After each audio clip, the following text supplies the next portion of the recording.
नमस्कार शिरूरकर. तर आज आपण शिरूर परिसरातील अत्यंत नावाजलेल्या आणि कमी कालावधीमध्ये पालकांचा प्रचंड ओढा असलेल्या व्हिजन इंटरनॅशनल स्कूलमध्ये आलेलो आहोत आणि आज सर आपल्या सोबत आहेत.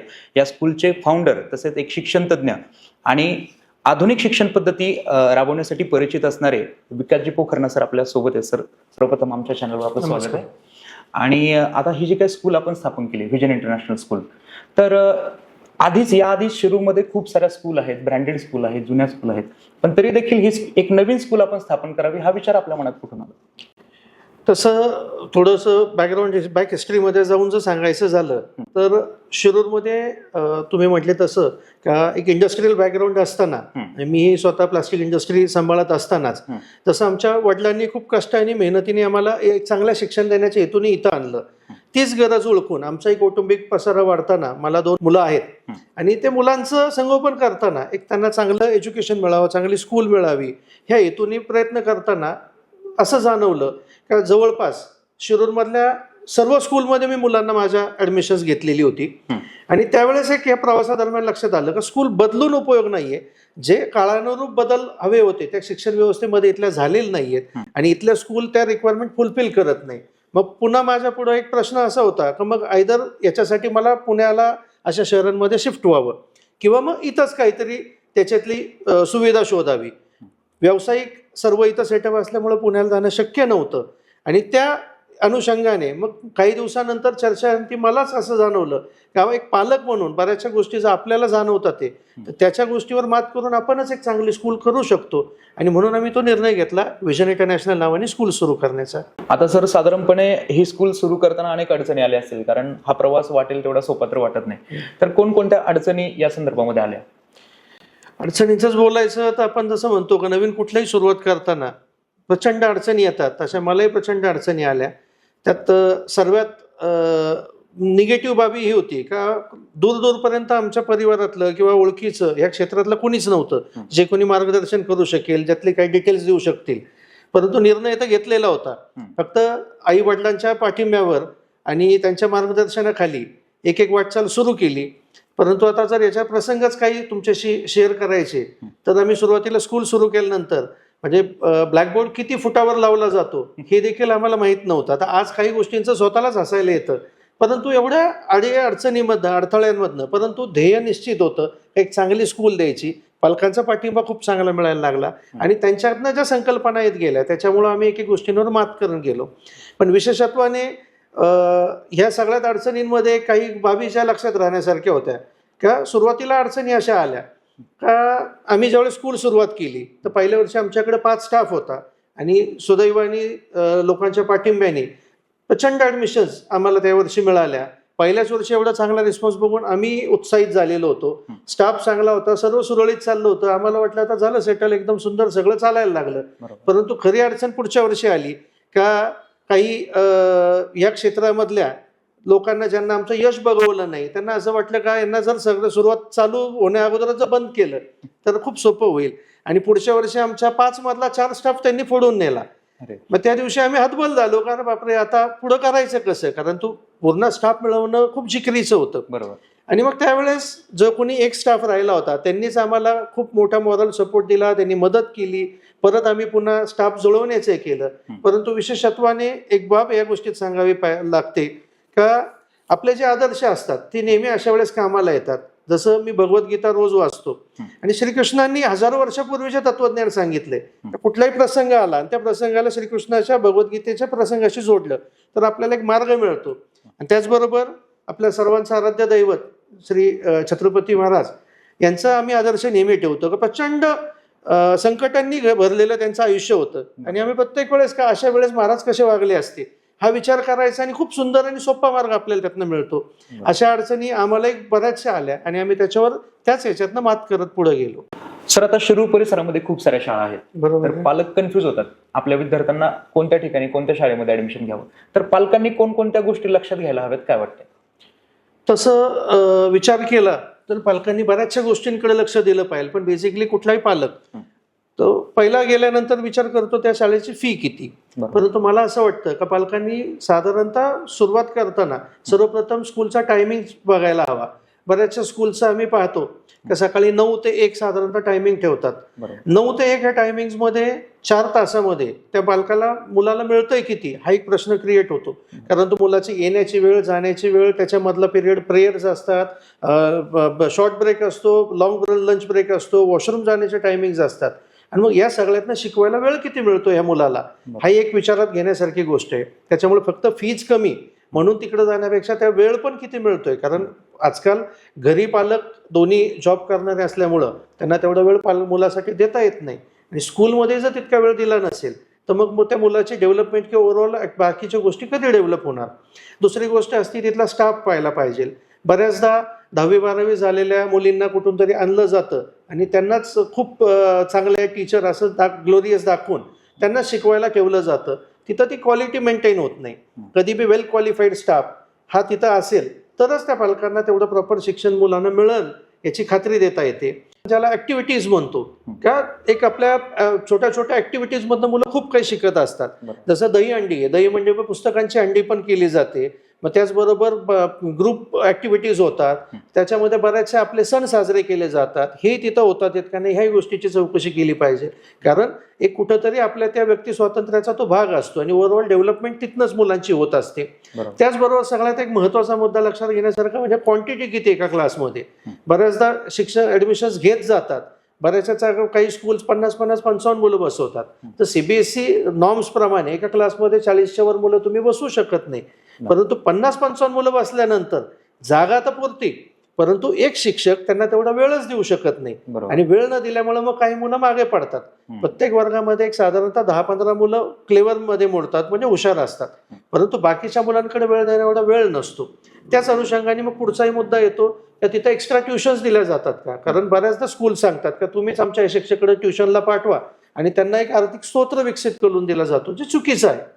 आमच्या इथं स्कूलमध्ये स्कूल संपल्यानंतर आम्ही एक्स्ट्रा ट्युशन्स त्यांना दिल्या जातात, ज्या याच्यात तो कच्चा आहे तेवढा पार्ट त्याचा पूर्ण करून घेतला जातो, जेणेकरून त्याला कुठेही बाहेर ट्युशन लावायची गरज पडणार नाही.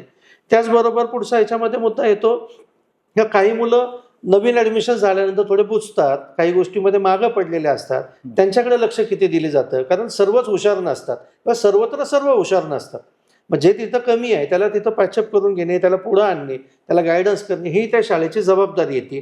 त्याचबरोबर बाकीच्या लॅब्स वगैरे स्कूलमध्ये किती आहेत, कारण ते मुलाच्या ओव्हरऑल डेव्हलपमेंटमध्ये तो एक मोठा पार्ट आहे. त्याचं मोठे मुलं असतील तर त्यांना प्रयोगशाळा आहेत का, lab physics chemistry bio labs आहेत का, कम्प्युटर लॅब आहे का. बऱ्याचशा स्कूलमध्ये जुने अजून त्या डिओस कम्प्युटरवरच सगळं चालतं. पालकही ते बघत नाही, फक्त आहेत 10-12 कम्प्युटर, पण माझे मुलं जर 40 आहेत तर 40ची त्या कम्प्युटरची लॅब कंपल्सरी हवी त्या स्कूलमध्ये. ह्या गोष्टी छोट्या छोट्या बघण्यासारख्या खूप काही आहे. त्याचबरोबर पुढे जाऊन जा एक लायब्ररी चांगली त्या स्कूलमध्ये आहे का, कारण वाचनाची आवड ह्याच वयामध्ये निर्माण होते आणि आयुष्यभर तो छंद जोपासता येतो त्यांना. त्याचबरोबर अजून एक वॉशरूम खूप मोठा पार्ट आहे त्याच्यामध्ये. आम्ही काही स्कूलमध्ये असं पाहतो की 3 मजल्याची स्कूल आहे, खाली एक कोपऱ्यामध्ये वॉशरूम्स आहेत. एक साधा कॉमन सेन्स आहे का 3rd फ्लोअरच्या मुलाला किंवा मुलीला जर वॉशरूमला जायचं असेल तर ती तिथपर्यंत जाऊसपर्यंत जो पिरियड लागतो तो फार डिफिकल्ट पिरियड असतो. आणि पुढे जाऊन मग एवढ्या मुलांना जर वॉशरूम नसतील तर युरिनरी इन्फेक्शन्स वगैरेचे प्रकार घडतात, जे आयुष्यभर त्रासदायक असतात. तो प्रकार एक पालकांनी त्याच्यामध्ये. दुसरा सगळ्यात मोठा असतो सेफ्टीचा विषय. त्या प्रत्येक स्कूलमध्ये शासनाने बंधनकारक केलंय का CCTV कॅमेरे बंधनकारक असावेत, परंतु किती स्कूलमध्ये ते वर्किंग आहे तर वेळोवेळी तुम्हाला काही गरज पडली तर त्याचं फुटेज दिलं जातंय का, ह्याही गोष्टी गरजेच्या आहेत. आणि सर्वात महत्त्वाचा आणि शेवटचा मुद्दा म्हणजे त्याच्यामध्ये स्पोर्ट्स ॲक्टिव्हिटीज आहेत का. कारण कोविड नंतर आपण सर्वांना परिस्थितीची जाणीव झाली, फिजिकल फिटनेस हे खूप गरजेचं आहे, फक्त घोकमपट्टी शिक्षण कामाचं नाहीये. त्याच अनुषंगाने तिथं काय दिलं जातं. तसं जर विजन बाबतीत बोलायचं असेल तर आमच्याकडे साधारणतः 6 स्पोर्ट्स दिले जातात. सर्वप्रथम एक क्रिकेटचा सेपरेट कोच आहे, बॅडमिंटनला सेपरेट कोच आहे, स्केटिंगला सेपरेट कोच आहे, बास्केटबॉलचे सेपरेट कोच येतात, चेससाठी सेपरेट कोच आहेत आणि विविध ह्या सगळ्या गेम्समधनं त्यांची ओव्हरऑल डेव्हलपमेंट केली जाते. त्यांना जर स्पोर्ट्स आत्ता मिळलं तर पुढे जाऊन भविष्यामध्ये त्यांना त्याच्यामध्ये काहीतरी चांगलं करता येईल आणि नाही काही झालं तर फिजिक मेंटेन होईल. हा सर्वात त्यातला मोठा फायदा असतो. हे सर्व मुद्दे पालक ज्यावेळेस लक्षात घेतात त्यावेळेस त्यांच्या लक्षात येतं का इथं जे काही मिळतंय त्याच्या बदल्यात मी दिलेले त्याची फीज किंवा शुल्क हे बरोबर आहे का चुकीचं आहे. हे सर्व पालकांनी मुद्दे व्यवस्थिशीर तिथं तपासून घ्यावेत असं मला वाटतं. तर आज व्हिजन इंटरनॅशनल स्कूल जे आहे एक आयडल स्कूल म्हणून पुढे येते. तर आपण या प्रवासादरम्यान असं काय केलं की ही एक ब्रँडेड स्कूल बनून गेली? तसं कुठलीही गोष्ट ब्रँडमध्ये कन्वर्ट कधी होती, ज्यावेळेस त्याच्या मागे तेवढे एफर्ट्स घेतले जातात. तर आम्ही ज्यावेळेस स्कूलची सुरुवात केली त्यावेळेस बऱ्याचशा गोष्टींवर आम्ही सखोल अभ्यास करत गेलो, विचार करत गेलो आणि नंतर जाणवलं की कुणी ह्या गोष्टींवर विचारच केला नसल्यामुळे हा बदल नाही झालेला. मग कुणी का करत नाही हा विचार करण्याचं सोडून आपण का करावं नाही ह्या आम्ही मुद्द्यापर्यंत आलो. आणि मग आम्ही सुरुवात केली सर्वप्रथम तो युनिफॉर्म पासनं. जनरली बाकीच्या स्कूल्सचे तुम्ही युनिफॉर्म पाहिले असतात तर साधारणतः तो स्कर्ट घातलेला असतो मुलींसाठी आणि तो युनिफॉर्म जो असतो थंडीच्या दिवसामध्ये थंडी वाजते, मग मुली खाली त्याला स्लॅक्स किंवा लेगिन्स म्हणतात त्या टाईपचे घालतात आणि ते फार थोडंसं विचित्र दिसायला लागतं कारण कलर कॉम्बिनेशन नसतात. त्याच्यानंतर मग लेदर शूज घालतात. आपल्याकडे साधारणतः गरमीचं वातावरण असतं आणि गरमीच्या वातावरणात पायाला घाम येऊन अत्यंत ते इन्फेक्टेबल होतं. आणि या सगळ्या प्रवासादरम्यान मग आमच्या लक्षात आलं का मुलं ज्यावेळेस खेळायला जातात त्यावेळेस त्या युनिफॉर्ममुळे त्यांना कम्फर्ट मिळत नाही, खेळायला पॉसिबल होत नाही. मग आम्ही सुरुवातीला ट्रॅक पॅन्ट टी शर्ट हा कम्फर्ट युनिफॉर्म करायचा निर्णय घेतला. सुरुवातीला याला प्रचंड विरोध झाला, बरेचसे आमचेच पालक नाराज झाले, कुणी काय म्हटलं, वेगवेगळे त्याला कमेंट्स केल्या गेल्या. परंतु आज अभिमानाची गोष्ट अशी की शिरूरमध्ये म्हणजे जवळपास साधारणतः 7 स्कूलनी आमचाच uniform as it is copy paste केला. आणि कॉपी पेस्ट हा शब्द का वापरतो, कॉपी करताना ॲटलीस्ट पॅटर्न कॉपी करणं अपेक्षित असतं, पण त्यांनी कलर कॉम्बिनेशन सहित ते कॉपी केलं. आणि याच्यात वाईट किंवा चुकीचं काही नाही, त्यात आमचं ब्रँडपणाचं एक अनमोल महत्व आहे का आम्ही कुठेतरी तो निर्णय त्यावेळेस घेतला म्हणून बाकीच्यांना ते नंतर कळलं. त्याचबरोबर दुसरा विषय याच्यामध्ये येतो की साधारणतः एक चांगला स्टाफची गरज. मी ज्यावेळेस ॲज अ पालक म्हणून भूमिका घेत होतो त्यावेळेस मलाही वाटत होतं का चांगला स्टाफ हवा. आणि चांगला स्टाफ अभिप्रेत असताना 2 गोष्टी असतात. एक तर आपण ज्यावेळेस इंग्लिश मिडियम स्कूलला घालतो त्यावेळेस तिथला स्टाफ हा वेल एज्युकेटेड आणि इंग्लिश फ्लुएन्सीवाला असावा. आणि साधारणतः थोडंसं आपल्याकडच्या लोकांची फ्लुएन्सी तेवढी नसते कारण आपलं शिक्षण त्या माध्यमातून झालेलं नसतं. मग आम्ही निर्णय घेतला का आम्ही गोवा, केरळ आणि कर्नाटका या प्रांतातनं विविध, कारण तिकडे बऱ्यापैकी कॉन्व्हेंट स्कूल्स असल्यामुळे त्यांची इंग्लिश फ्लुएन्सी चांगली असते. मराठी माणूस कुठं मागं असतो असं कुठेही मला म्हणायचं नाहीये, परंतु आपल्या ज्यामध्ये काही गोष्टींची कमतरता आहे तर बाहेरनं ते लोकांना आणून आपण ती पूर्ण करणं हे कुठंतरी मला गरजेचं वाटलं. मग त्या अनुषंगाने आपण बाहेरनं सगळा बऱ्यापैकी स्टाफ तिथं कलेक्ट केला आणि त्याचा नंतर मग क्वालिटीवर बऱ्यापैकी इम्पॅक्ट झाला. आणि अभिमानाने आज मला सांगावं असं वाटतं की शिरूरमध्ये व्हिजनमधले मुलं तरी ॲटलिस्ट कंपल्सरी इंग्लिशमध्ये बोलतात आणि चांगल्यापैकी बोलूही शकतात. त्याचबरोबर एक कॅम्पस बघताना मी सुरुवातीला ज्यावेळेस बिल्डिंग बांधताना आम्ही विचार केला त्या बरेचसे कॅम्पस आम्ही त्यावेळेस नजरे घालणं घातले आणि कॅम्पस बघताना लक्षात आलं की खूप कंजस्टेड क्लासरूम्स ह्या गोष्टी बनवलेल्या असतात. मग आम्ही ठरवलं की मुलांना आनंददायी शिक्षण द्यायचं असेल तर फ्रेश एअरी कॅम्पस हवे. आणि मग आम्ही बिल्डिंग तशी आहे का इथं एकही लाईट न लावता किंवा फॅन न लावता मुलं दिवसभर आरामशीर बसू शकतात एवढा तो स्वच्छ आणि सुंदर कॅम्पस आहे. त्याचबरोबर या सगळ्यामध्ये लक्षात आमच्या असं आलं का कोविड नंतर खास करून आम्हाला लक्षात हे आलं का मुलं आता बऱ्यापैकी डिजिटल माध्यमाकडे वळलेत. आणि डिजिटल चुकीचं जरी असेल तरी त्याला आता आपण अवॉइड करू शकत नाही. आणि त्या अनुषंगाने मग आम्ही पूर्वी पण प्रोजेक्टर्स वगैरे प्रकार होते, परंतु कोविड नंतर स्कूल कुठल्याही प्रकारे खर्च करायला तयार नसताना आम्ही बरेचसे त्याच्यावर पैसे इन्व्हेस्ट करून आम्ही पूर्ण डिजिटल कॅम्पस केला. तर डिजिटल कॅम्पस म्हणजे काय, तर आमच्या स्कूलमध्ये ग्रीन बोर्ड ही कॉन्सेप्टच नाहीये. जे काय ते पूर्ण इंटरॅक्टिव्ह पॅनलवर पूर्ण स्कूलमध्ये 28 आमच्याकडे इंटरॅक्टिव्ह पॅनल्स आहे. आणि मला अभिमानाची गोष्ट आणि सांगावं वाटलं गर्वानी का एकमेव स्कूल आहे का जिथं पूर्ण डिजिटल कॅम्पस आहे आणि सगळ्या क्लासरूम्समध्ये इंटरॅक्टिव्ह पॅनलवरच शिकवलं जातं. त्याचा फायदा असा होतो का बऱ्याचदा आता प्रात्यक्षिक शिक्षण ह्या गोष्टी मुलांना तेवढ्या पॉसिबल नसतात, परंतु डिजिटल माध्यमातनं आपण युट्यूबवरनं एखादी व्हिडिओ दाखवू शकतो. त्यांना डिजिटल बाकीच्या स्कूल्स ज्या अब्रॉडच्या आहेत मुलं त्याच्याशी इंटरॅक्टिव्ह करतात त्या मुलांशी. त्याचबरोबर वेगवेगळ्या गोष्टी डिजिटलच्या माध्यमातून त्यांना सोप्या जातात कॉन्सेप्ट समजायला आणि ह्या त्याचा सगळ्यात मोठा बेनिफिट आहे.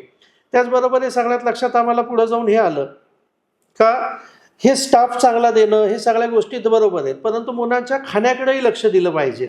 आणि मग त्या अनुषंगाने आम्ही एक मेनू चार्ट सिस्टम केली, कंपल्सरी एक मेनू बनवला आणि मुलांनी तो फॉलो करणं. त्याच्यात बेनिफिट आहे का ठीक आहे तो प्रत्येक वेळेस तो पॉसिबल होतो असंही नाही, काही वेळेस मुलांना थोडी सूटही दिली पाहिजे. परंतु काय होतं का बऱ्याचदा एखाद्याला समजा मेथीची भाजी आवडत नाही, परंतु क्लासमधले सगळे मुलं ज्यावेळेस मेथी आणतात तो ऑटोमॅटिक तो त्यांच्याबरोबर तो खाल्ला जातो आणि ती आवड उत्पन्न होती. कधी टेस्टच केलेली नसती आणि कंपल्सरीमुळे तो टेस्ट करतो आणि ती आवड. म्हणजे आमच्याकडे असे खूप पालकांचे अनुभव आहेत की तो आयुष्यात त्या मुलांनी कधीच खाल्लेली नव्हती भाजी, पण स्कूलने सांगितली म्हणून आणली ना, आता तो आवडीने खायला लागला. हा एक त्यातला पॉझिटिव्ह अप्रोच आहे. आणि त्याचबरोबर सगळ्यात महत्वाचं म्हणजे जर युनिकनेस जर मानलं तर सुरुवातीला जसं मी सांगितलं का मी बऱ्याचदा हा विचार करायचो की मग बाकी स्कूल्स का करत नाही, मी नवीन आहे, मी या केलं तर काय होईल. नंतर कळलं की मे बी त्यांना माझं एवढं विजन नसेल, मला जे दिसतंय ते त्यांना दिसत नसेल. त्याच्यामुळे मी हा निर्णय घेतला की जे कुणी नाही करत तेच आपण करायचं. आणि त्याचं सगळ्यात मोठं फलित म्हणजे एवढ्या मोठमोठ्या ब्रँडेड सगळ्या स्कूल्स असताना ज्यांना कोणाला जमलं नाही ती गोष्ट आम्ही केली का प्ले ग्रुप ते 12वी अख्ख्या शिरूर परिसरातली पहिली स्कूल आज आम्ही केली. सीबीएसई अफिलिएटेड एकही स्कूल 12वी पर्यंत शिरूर परिसरात नाहीये. कारण एक गोष्ट लक्षात आली की 10वी पर्यंत पालक प्रचंड पैसे खर्च करतात, सीबीएसई मध्ये शिकवतात का सीबीएसईचं शिक्षण पद्धती थोडी विस्तृत आहे, वाईड आहे. आणि पुढे ज्या परीक्षा पद्धती आहेत म्हणजे ज्याला आपण एमपीएससी युपीएससी म्हणतो किंवा स्पर्धा परीक्षा आहेत त्या सगळ्यांचा बेस सीबीएसईच आहे. आणि ह्या जर बेस द्यायचा आहे मग 11वीला मुलांना स्टेटला जाऊन काय फायदा.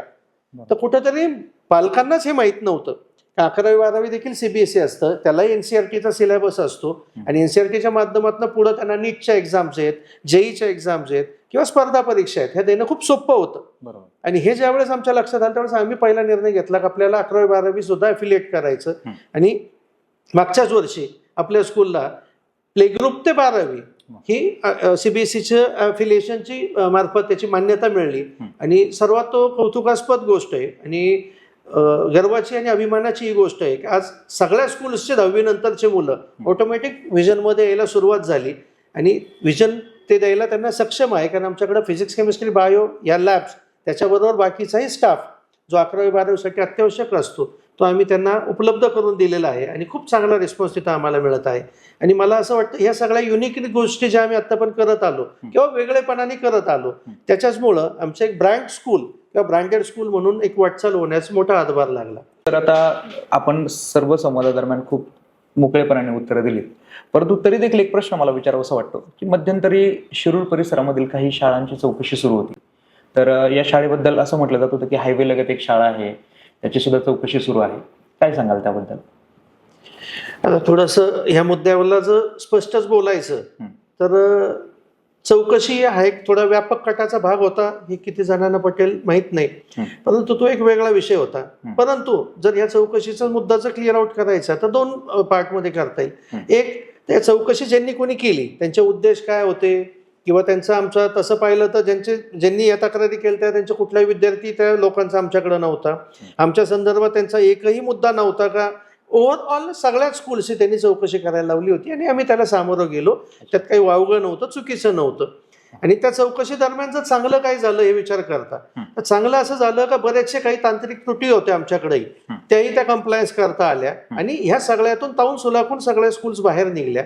चौकशीचा हेतू पूर्ण झाला आणि चौकशी दरम्यान हे लक्षात आलं का हे सगळं जे चाललंय ते व्यवस्थिशीर चाललंय, जे कुठं तांत्रिक काही चुका आहेत त्या रिपेअर अप केलेल्या आहेत.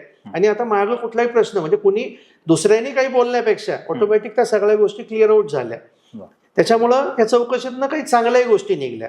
आता अजूनही त्याच्यात एक वेगळा अँगल जर पाहिला तर काही लोकांनी मुद्दामून आम्हाला टार्गेट करण्याच्या हेतूने फक्त आमच्याच स्कूलबद्दल किंवा अजून एखाद्या स्कूलबद्दल जाणून बुजून काही व्हिडिओ केले, काहींनी थोडंसं दुसऱ्याकडनं काही कन्व्हिन्स करून किंवा काही लाभापायी मुद्दामून आमच्या स्कूलला टार्गेटही करण्याचा प्रयत्न केला. परंतु आम्हालाही त्यावेळेस सुरुवातीला असं वाटलं का ह्या गोष्टीचा थोडासा इम्पॅक्ट येऊ शकतो. तो इम्पॅक्टही आला पण तो पॉझिटिव्ह आला. पॉझिटिव्ह असा आला का त्या वर्षी सर्वात जास्त ऍडमिशन्स आमच्याकडे झाल्या आणि आम्ही आश्चर्यचकित झालो का काय मुळे असं बदल झाला. आम्ही पालकांकडे चर्चा केली तर ते बोलले नाही, ते मध्ये एक व्हिडिओ आला त्यात ते तुमच्या स्कूलचं नाव ऐकलं, मग आम्ही म्हटलं जाऊन पाहून तर येऊ कोणती स्कूल आहे. आणि उत्सुकतेपोटी पालक आले. आल्यानंतर ज्यावेळेस आमचा कॅम्पस स्टाफ किंवा इथल्या पालकांना ते भेटतात त्यावेळेस ते ऑटोमॅटिक कन्व्हिन्स होतो आणि ते स्वतः सांगून जातात का नाही कुठं काय तुम्ही लोकांनी सांगितलं ते चुकीचं होतं, उलटा आम्ही इथंच ऍडमिशन्स करतोय. आणि ह्या ज्या गोष्टी झाल्या त्याचा अत्यंत प्रचंड मला त्याचा फायदा झाला. म्हणजे बऱ्याचशा लोकांपर्यंत मी पोहोचू शकत नव्हतो, ते मी ऑटोमॅटिक त्या लोकांपर्यंत पोहोचलो गेलो असं माझं मत आहे. त्याच्यामुळे झालं ते चांगलंच झालं.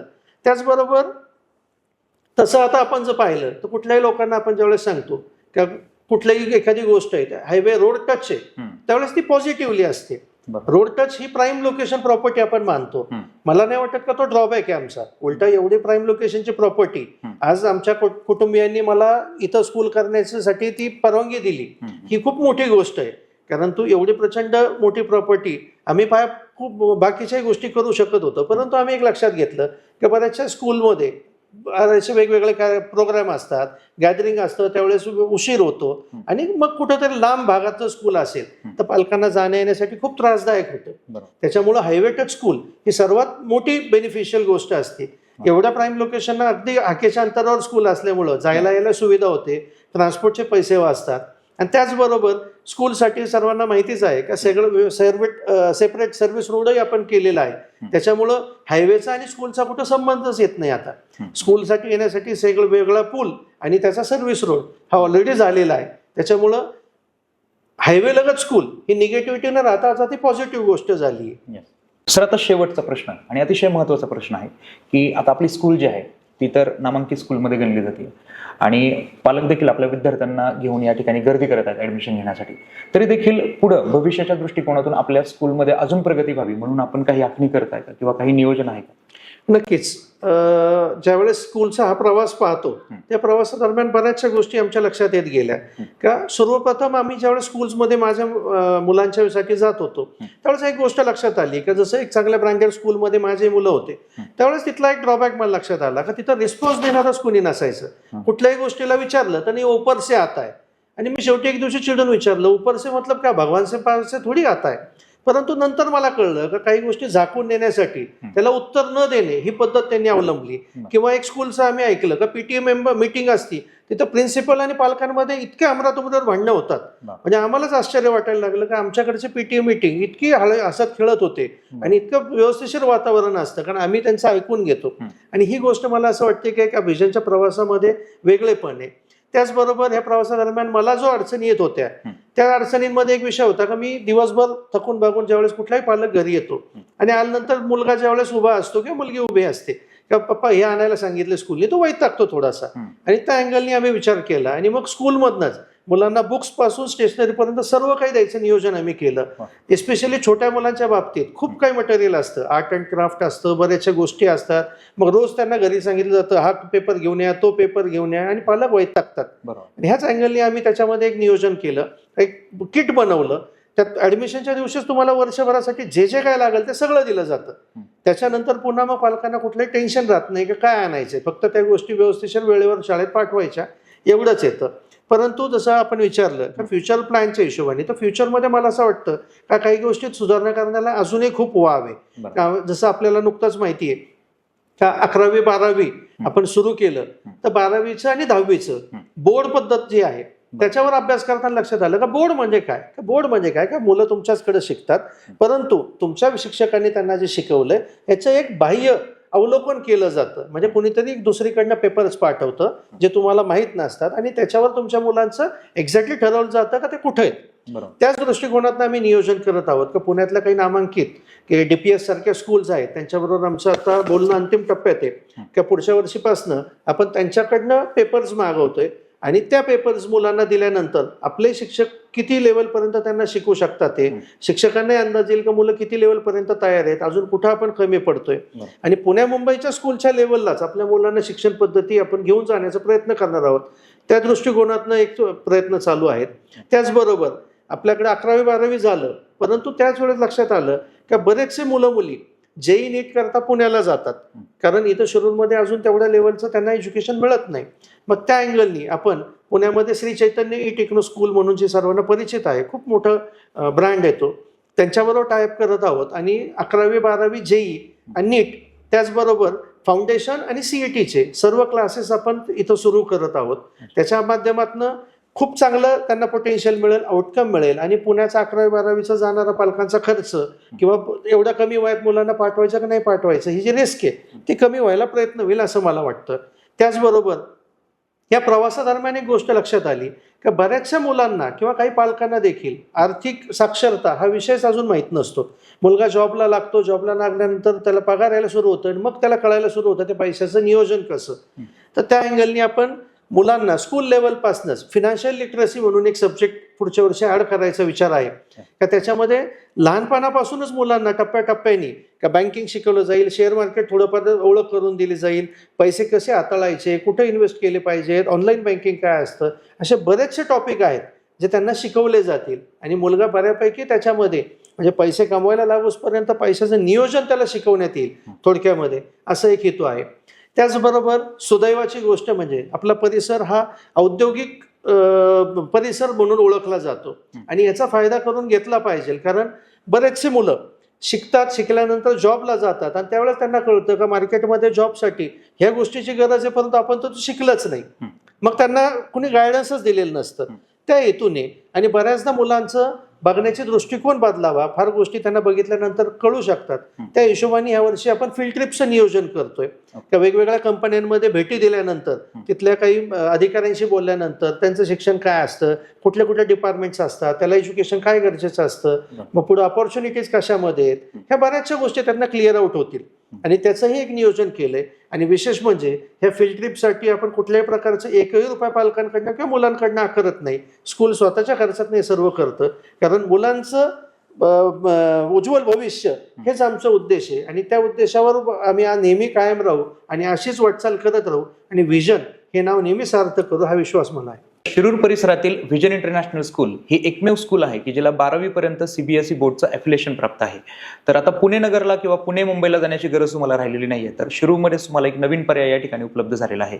तर या स्कूलचे फाउंडर तसेच चेअरमन विकासजी पोखरना सर आपल्यासोबत होते. अतिशय मोलाचं असं मार्गदर्शन सरांनी केलेलं आहे. निश्चितपणे विद्यार्थी आणि पालक ह्या दोघांसाठी हे मार्गदर्शन जे आहे ते फायद्याचं राहणार आहे.